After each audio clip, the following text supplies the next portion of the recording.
বহুতল ভেঙে বিপত্তি এবং দুজনের মৃত্যু হয়েছে। ইতিমধ্যেই ঘটনাস্থলে পৌঁছে গিয়েছেন মুখ্যমন্ত্রী মমতা বন্দ্যোপাধ্যায়। অবশ্যই সেই ছবি আমরা আপনাদের দেখাবো এবং সকাল থেকেই ঘটনাস্থলে রয়েছেন মেয়র ফিরহাদ হাকিম, রয়েছেন দমকল মন্ত্রী সুজিত বসু এবং যে ছবি আমরা আপনাদের দেখাচ্ছি মুখ্যমন্ত্রী মমতা বন্দ্যোপাধ্যায় যিনি একেবারে অসুস্থ, মাথায় তার ব্যান্ডেজ বাঁধা, সেই অবস্থাতেই গার্ডেন রিচে পৌঁছে গিয়েছেন এবং তার সঙ্গে ফিরহাদ হাকিম, সুজিত বসু এবং মালা রায়। এক্সক্লুসিভ সেই ছবি আমরা আপনাদের দেখাচ্ছি। কথা বলেন এলাকার বাসিন্দাদের সঙ্গে এবং পাশে থাকার আশ্বাস দিয়েছেন তাদের। পাশাপাশি তিনি এটাও জানিয়েছেন অবৈধ নির্মাণ বন্ধ করতে এবার কঠোর পদক্ষেপ নেবে প্রশাসন। প্রশাসনের তরফ থেকে সমস্ত রকমের কঠোর ব্যবস্থা নেওয়া হবে এবং যারা আহত হয়েছেন তাদের পাশে থাকার আশ্বাস মুখ্যমন্ত্রীর। পাশাপাশি নিহত দুজনের পরিবারের সদস্যদের সঙ্গেও তিনি কথা বলেন। গার্ডেন রিচের ব্যানার্জি পাড়ায় নির্মীয়মান বহুতল ভেঙে বিপত্তি এবং মধ্যরাতে ঝুপড়ির ওপর ভেঙে পড়ে 5 তলা একটি বহুতল এবং ঘটনাস্থলে মৃত্যু হয় দুজনের। সঞ্জনা লাহিড়ী আমাদের প্রতিনিধি রয়েছেন টেলিফোন লাইনে। সঞ্জনা, মুখ্যমন্ত্রী মমতা বন্দ্যোপাধ্যায় তিনি ঘটনাস্থলে পৌঁছেছেন এবং এলাকার সরেজমিনে খতিয়ে দেখার পর কি জানিয়েছেন মুখ্যমন্ত্রী? দেখো, এই যে দেখা গিয়েছে যে বেআইনি নির্মাণগুলো, সেই বেআইনি নির্মাণ বাম আমল থেকে করে আসছে এমনটাই কিন্তু কটাক্ষ করেছে। এমনকি যে নির্মাণের কথা এখানে বলা হয়েছে সেটা কিন্তু অজ্ঞাত বাম আমলের নির্মাণ এমনটাই কিন্তু উল্লেখ করেছে শাসক দল। এবং অন্যদিকে জানিয়ে রাখি যে এই ঘটনার পরিপ্রেক্ষিতে মুখ্যমন্ত্রী ঘটনাস্থলে যান, তিনি কিন্তু পুরো পরিস্থিতি খতিয়ে দেখেন। এমনকি যারা ইনজিওর্ড ওখানে ট্রিটেড অ্যান্ড ডিসচার্জ রয়েছে তাদের সঙ্গে কথা বলেছেন তিনি। পাশে থাকার আশ্বাস দেওয়া হয়েছে। এমনকি কিভাবে এই ঘটনা ঘটলো বা কারা এর পেছনে দায়ী রয়েছে তাদের উপযুক্ত শাস্তি যাতে দেওয়া হয় সেই আশ্বাসও কিন্তু মুখ্যমন্ত্রীর তরফ থেকে দেওয়া হয়েছে। এছাড়া মৃতদের পরিবারকে 5 লক্ষ টাকা এবং ইনজিওর্ড যারা রয়েছে তাদের পরিবারকেও আর্থিক সহায়তা করা হবে, তা কিন্তু আগেই ঘোষণা করা হয়েছে। সবটা মিলিয়ে মুখ্যমন্ত্রী নিজে কিন্তু অসুস্থ, সেই পরিস্থিতিতে তিনি কিন্তু নিজে ঘটনাস্থলে যান এবং পরিস্থিতি দেখেন, কথা বলেন, পাশে থাকা আশ্বাস দিয়েছেন। এমনকি তদন্ত করা হবে, তদন্তের পরে দেখা যাবে যে কে এই ঘটনার পেছনে রয়েছে সেটাই কিন্তু খতিয়ে দেখার চেষ্টা করা হচ্ছে এবং পুরসভার ভূমিকা কি সেটাও কিন্তু খতিয়ে দেখার চেষ্টা করা হচ্ছে। কারণ ওই এলাকায় এই প্রথম অবৈধ নির্মাণ রয়েছে এমনটা কিন্তু নয়, একাধিক অবৈধ নির্মাণ রয়েছে। সেগুলোর কি পরিস্থিতি সেগুলো যাতে দেখা হয় সেটাও কিন্তু নির্দেশ দেওয়া হয়েছে। সবটা মিলিয়ে কিন্তু দেখা যাচ্ছে যে মুখ্যমন্ত্রী বেশ খানিকক্ষণ সেখানে থাকেন এবং সাধারণ মানুষের উদ্দেশ্যে তিনি কিন্তু নিজের কথাও তুলে ধরেন এবং সেখান থেকে তিনি কিন্তু বেরিয়ে যান। সবটা মিলিয়ে পুলিশ তদন্ত করছে, উদ্ধারকারী দল কাজ করছে। তবে এই ঘটনা কিভাবে ঘটলো সেটাই কিন্তু মূল উদ্দেশ্য এখন তদন্তকারীদের, সেটাই কিন্তু সার্বিক পরিস্থিতি থেকে বা চিত্র থেকে কিছু স্পষ্টত জানা যাচ্ছে। বেশ, নজর থাক সঞ্জনা, আপাতত ধন্যবাদ। মুখ্যমন্ত্রী মমতা বন্দ্যোপাধ্যায় তিনি ঘটনাস্থলে এবং এলাকার বাসিন্দাদের সঙ্গে কথা বলেন। পাশাপাশি তিনি তোপ দাগেন এই যে এলাকার অবৈধ নির্মাণ সেটা কিন্তু এখন থেকে নয়, বাম জামানার সময় থেকেই কিন্তু এই অবৈধ নির্মাণ এলাকাতে চলে আসছে। ক্ষতিগ্রস্ত পরিবারগুলোর পাশে দাঁড়াবে রাজ্য সরকার, আশ্বাস দিয়েছেন মুখ্যমন্ত্রী মমতা বন্দ্যোপাধ্যায় এবং অসুস্থ শরীরেই একেবারে সরেজমিনে ঘটনার স্থলে যান মুখ্যমন্ত্রী মমতা বন্দ্যোপাধ্যায়। পুরো বিষয়টা তিনি খতিয়ে দেখেন। আহতদের যেখানে ভর্তি করা হয়েছে যে হাসপাতালে সেখানেও যান মুখ্যমন্ত্রী মমতা বন্দ্যোপাধ্যায়, কথা বলেন এবং গোটা বিষয়টা তিনি খতিয়ে দেখেন এবং কলকাতা পুলিশ এবং পুরসভা পুরো বিষয়ে তদন্ত করছে তেমনটা তিনি জানান। তদন্ত করে প্রশাসন যথাযথ ব্যবস্থা নেবে আশ্বাস দিয়েছেন মুখ্যমন্ত্রী। পুলিশ, দমকল, বিপর্যয় মোকাবিলা বাহিনী সারা রাত জেগে কাজ করেছে। ক্ষতিগ্রস্ত পরিবারগুলোর পাশে দাঁড়াবে রাজ্য সরকার। ইতিমধ্যে যারা আহত হয়েছেন তাদের জন্য 1 লক্ষ টাকা এবং যে দুজনের মৃত্যু হয়েছে তাদের জন্য 5 লক্ষ টাকা ক্ষতিপূরণের কথা ঘোষণা করা হয়েছে রাজ্য সরকারের তরফে এবং মুখ্যমন্ত্রীর সঙ্গে মেয়র ফিরহাদ হাকিম, দমকল মন্ত্রী সুজিত বসু তারাও ঘটনাস্থলে। পাশাপাশি উচ্চপদস্থ আধিকারিকরা, নগরপাল বিনীত গোয়েল রাত থেকেই ঘটনাস্থলে ছিলেন। দমকল, বিপর্যয় মোকাবিলা বাহিনী এখনও তারা উদ্ধার কাজ চালাচ্ছে এবং ভিতরে এখনও বেশ কয়েকজনের আটকে থাকার সম্ভাবনা রয়েছে। দ্রুত যে কংক্রিটের চাই যেগুলো ভেঙে পড়েছে সেগুলো যাতে গ্যাস কাটার দিয়ে সরিয়ে যারা আটকে পড়েছেন তাদেরকে দ্রুত যাতে বাইরে বের করে নিয়ে আসা হয় সেই ব্যবস্থা চলছে এবং দমকল বিপর্যয় মোকাবিলা বাহিনীর সঙ্গে উদ্ধার কাজে এলাকার যারা বাসিন্দা তারাও কিন্তু হাত লাগিয়েছেন এবং এলাকার বাসিন্দাদের একটা দীর্ঘদিনের ক্ষোভ রয়েছে যে তাদের বক্তব্য যে নির্মাণ হচ্ছিল 5তলা বিল্ডিংটি সেটি অবৈধ নির্মাণ হচ্ছিল। তারা একাধিকবার প্রশাসনের দ্বারস্থ হয়েছেন কিন্তু কোথাও তাদের কথায় কোনো রকম কোনো কর্ণপাত করা হয়নি এবং সেই নির্মাণ তার যথাযথ নিয়মেই হয় এবং তার পরিণতি অবশ্যই দেখতে পাচ্ছি আমরা। গতকাল মধ্যরাতে যে বিপর্যয় এবং যে বিপর্যয় কেড়ে নিয়েছে দুজন মানুষের প্রাণ, আমরা হারিয়েছি আমাদের দুজন সহনাগরিককে এবং গোটা ঘটনা নিয়ে ইতিমধ্যেই রাজনীতি শুরু হয়ে গিয়েছে। মুখ্যমন্ত্রী উদ্বিগ্ন এবং তিনি গোটা ঘটনার জন্য দুঃখ প্রকাশ করেছেন এবং পাশাপাশি এই ঘটনা নিয়ে বলছি যে রাজনীতির রং লেগেছে। প্রথমেই আপনাদের শোনাবো রাজ্য বিজেপির সভাপতি সুকান্ত মজুমদার তিনি কিভাবে রাজ্য সরকারকে তোপ দেখেছেন তার প্রতিক্রিয়া। তো গোটা কলকাতাকে এইভাবে অবৈধ নির্মাণের যে টেন্ডার সেটা তৃণমূল নেতারা দিয়ে রেখেছে। তৃণমূল নেতারা কী করবে? প্রতি স্কোয়ার ফিটে তো তারা পয়সা নেয়। তো প্রতি স্কোয়ার ফিটে যদি আপনি টাকা নেন, আপনার মেরুদণ্ডে জোর থাকবে এর বিরুদ্ধে প্রতিবাদ করার। আজকে ভাঙছে, 30 বছর পর আরও প্রচুর বাড়ি ভাঙবে। এখন একটা দুটো করে ভাঙছে। আপনি উত্তর কলকাতা যান, দক্ষিণ কলকাতা যান, চেতলাতে যান, কোথায় যাবেন? কোন জায়গা নেই যেখানে স্কোয়ার ফিটে কাউন্সিলররা টাকা নেয়নি? প্রত্যেক কাউন্সিলরকে স্কোয়ার ফিট কাউন্সিলর বলা হয়। এক একজন কাউন্সিলরের সম্পত্তি দেখলে মাথা খারাপ হয়ে যাবে। এক কাউন্সিলর তো পিডাব্লিউডির জায়গা দখল করে বাইপাস ধাবা বানিয়ে বসে আছে। জায়গাটাই অবৈধ, সরকারি জায়গা। এই তো কাউন্সিলর তৃণমূল কংগ্রেসের। সুকান্ত মজুমদার রাজ্য বিজেপির সভাপতি, তার বক্তব্য শোনালাম। পাশাপাশি এক্স হ্যান্ডেলে তোপ দেখেছেন বিরোধী দলনেতা শুভেন্দু অধিকারীও। তার বক্তব্য গার্ডেন রিচের মতো 134 নম্বর ওয়ার্ডে 5তলা বাড়ি ভেঙে পড়েছে। এই এলাকা মেয়র এবং পুরমন্ত্রী তথাকথিত দুর্গ বলে পরিচিত। হতাহতের সংখ্যা নিয়ে একের পর এক ফোন আসছে। দুর্গতদের উদ্ধারে অবিলম্বে বিপর্যয় মোকাবিলা বাহিনী পাঠান। মুখ্য সচিব, স্বরাষ্ট্র সচিব এবং কলকাতা সিপিকে উদ্দেশ্য করে এক্স হ্যান্ডেলে পোস্ট শুভেন্দু অধিকারী এবং সেটা আপনাদের সামনে রাখছি। এবং গোটা ঘটনা যেভাবে রাজনীতির পর্যায়ে পৌঁছে গিয়েছে সেটা হয়তো কাম্য নয়, কিন্তু মেয়র ফিরহাদ হাকিম তিনি এক প্রকার স্বীকার করে নিয়েছেন এলাকায় অবৈধ নির্মাণ হয়েছে এবং সেই অবৈধ নির্মাণ যাতে আর পুনরায় না হয় তার জন্য প্রশাসনের তরফ থেকে যথাযথ ব্যবস্থা নেওয়া হবে।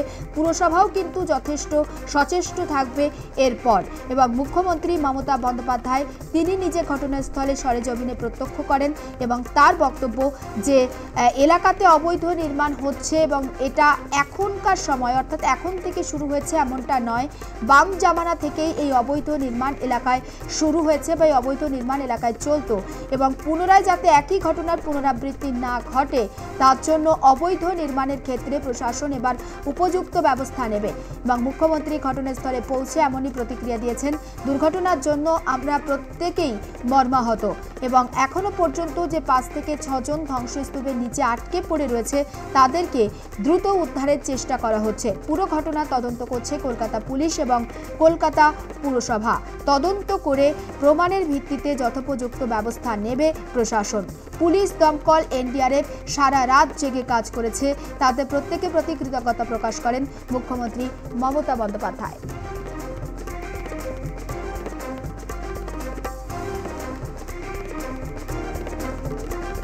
গার্ডেন রিচের বহুতল ভেঙে পড়াতে উঠছে একটি প্রশ্ন, অর্থাৎ অবৈধ নির্মাণ। দিনের পর দিন অবৈধ নির্মাণ এলাকাতে কিভাবে হচ্ছে, প্রশাসনের নাকের ডগাতে এই নির্মাণ কাজ কিভাবে চলছে সেটা নিয়েও প্রশ্ন তুলছেন বিভিন্ন রাজনৈতিক ব্যক্তিত্ব থেকে শুরু করে এলাকার বাসিন্দারা। তাদের বক্তব্য গার্ডেন রিচ এই খিদিরপুর সংলগ্ন এলাকা যথেষ্ট সংকীর্ণ এলাকা, ঘিঞ্জি এলাকা, সেখানে এই ধরনের বহুতল নির্মাণ যথেষ্ট ঝুঁকিপূর্ণ এবং গার্ডেন রিচে যেখানে 134 নম্বর ওয়ার্ডের ব্যানার্জি পাড়াতে যে বহুতলটি ভেঙে পড়ে বিপর্যয় ঘটেছে সেটিও একটি বস্তি সংলগ্ন এলাকাতেই বহুতল নির্মাণ করা হয়েছিল। অবৈধ নির্মাণ ছিল সেটি এবং বাসিন্দারা দীর্ঘদিন অভিযোগ জানিয়েছিলেন কিন্তু তাদের অভিযোগে কোনো রকম কোনো কর্ণপাত করা হয়নি বলে অভিযোগ। এবং এতটাই ঘিঞ্জি এলাকা, বিপর্যয়ের খবর পেয়ে রাতেই বিপর্যয় মোকাবিলা দল, এনডিআরএফ এবং দমকলকে ঘটনাস্থলে পৌঁছাতে যথেষ্ট বেগ পেতে হয় এবং তারপর তারা ঘটনাস্থলে পৌঁছান এবং দ্রুত উদ্ধারের কাজে কাজে হাত লাগান, কিন্তু যেহেতু রাত থাকায় আলোর সমস্যা থাকায় তাদের উদ্ধারে বেগ পেতে হয়। সকাল থেকে জোর কদমে সেই উদ্ধার কাজ শুরু হয়েছে এবং সকালেই ঘটনাস্থলে পৌঁছান মেয়র ফিরহাদ হাকিম, দমকল মন্ত্রী সুজিত বসু, মালা রায়, প্রত্যেকেই যান ঘটনাস্থলে। মুখ্যমন্ত্রী মমতা বন্দ্যোপাধ্যায় তিনিও যান। অসুস্থ শরীরে একেবারে মাথায় ব্যান্ডেজ বাঁধা অবস্থাতে মুখ্যমন্ত্রী সরেজমিনে পুরো ঘটনা প্রত্যক্ষ করেন, সেই ছবি দেখাচ্ছি। তারপর তিনি প্রত্যেকের পাশে থাকার আশ্বাস দিয়েছেন। হাসপাতালে যাদেরকে ভর্তি করা হয়েছিল তাদের সঙ্গেও দেখা করেন মমতা বন্দ্যোপাধ্যায় এবং যে পরিবার যাদের দুজনের যারা তাদের হারিয়েছেন তাদের পরিবারের সদস্যদের সঙ্গেও কথা বলেন মমতা বন্দ্যোপাধ্যায়, পাশে থাকার আশ্বাস দিয়েছেন। অবৈধ নির্মাণ রোধে কড়া পদক্ষেপ নেবে প্রশাসন, জানিয়েছেন মমতা বন্দ্যোপাধ্যায়। আমরা একটু কথা বলবো, সায়ন্তিকা বন্দ্যোপাধ্যায় প্রতিনিধি রয়েছেন টেলিফোন লাইনে। সায়ন্তিকা, এই মুহূর্তে কি আপডেট পাচ্ছি? দেখো, কিছুক্ষণ আগেই একেবারে গার্ডেন যেখানে এই দুর্ঘটনা ঘটেছে সেখানে এসে উপস্থিত হয়েছিলেন মুখ্যমন্ত্রী মমতা বন্দ্যোপাধ্যায় এবং কিন্তু গোটা এলাকা।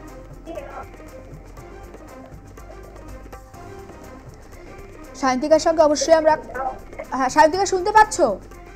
হ্যাঁ তিলকা, শুনতে পাচ্ছি। বলো বলো। এবং তোমাকে যেরকমটা বলছিলাম যে কিছুক্ষণ আগে কিন্তু যে হাসপাতালে আহতদের নিয়ে যাওয়া হচ্ছে সেখানে গেছেন মুখ্যমন্ত্রী মমতা বন্দ্যোপাধ্যায় এবং তিনি অত্যন্ত শোকাহত, অত্যন্ত মর্মাহত এরকম একটা ভয়াবহ ঘটনার জন্য, এবং তিনি কিন্তু ইতিমধ্যে আর্থিক সাহায্য ঘোষণা করেছেন।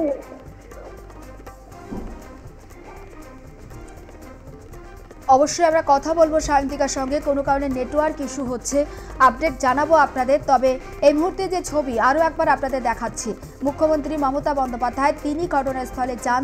গোটা পরিস্থিতি, যে বিপর্যয় ঘটেছে, যে বিপর্যয় দুজন মানুষের প্রাণ কেড়ে নিয়েছে, দুজন সহ নাগরিককে আমরা হারিয়েছি, সেই বিষয়টা তিনি সরেজমিনে প্রত্যক্ষ করেন, গোটা এলাকা পরিদর্শন করেন এবং অবৈধ নির্মাণ নিয়ে তিনি কার্যত হুঁশিয়ারি দিয়েছেন। অবৈধ নির্মাণ রোধে প্রশাসন সমস্ত রকমের কঠোর ব্যবস্থা নেবে, জানান মুখ্যমন্ত্রী। আরও একবার কথা বলি, সায়ন্তিকা বন্দ্যোপাধ্যায় রয়েছেন টেলিফোন লাইনে। সায়ন্তিকা, একেবারেই তাই, অত্যন্ত কঠোরভাবে কিন্তু ব্যবস্থা নেওয়া হবে বলে এমনটাই কিন্তু আশ্বাস দিয়েছেন মুখ্যমন্ত্রী মমতা বন্দ্যোপাধ্যায় এবং একেবারেই তিনি গোটা এলাকা কিন্তু পরিদর্শন করেন। এই মুহূর্তে কিন্তু মুখ্যমন্ত্রী মমতা